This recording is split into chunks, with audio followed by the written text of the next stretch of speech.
ወንድሜ ምንም አልገባኝም ሁሉ ነገር አለ ገንዘብ አስነኝ ጓደኞች ነገር ግን አሁንም ባዶነት ይሰማኛል ምናልባት ከተሳሳተ ጉርጋድ እየጠጣ ሊሆን ይችላል ምን ማለት ነው በየቀኑ ውሃ ጠጣለሁ ውሃው አይደለም እርካታ ለማግኘት የምትሮጥባቸው ነገሮች ማለት ነው እስቲ ልጠይቅህ ገንዘብ ስታገኝ ብዙ አትፈልግም እሺ እና ደስታን ስታሳድድ በኋላ ባዶነት አይሰማህም እውነታዎች ናቸው ኢየሱስም ማለት ይህንን ውሃ የሚጠጣ ሁሉ ዳግመኛ ይጠማል እኔ ከምሰጠው ውሃ የሚጠጣ ግን ዳግመኛ አይጠማም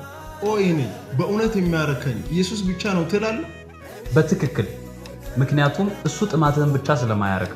በአንተ ውስጥ የህይወት ምንጭ ይሆናል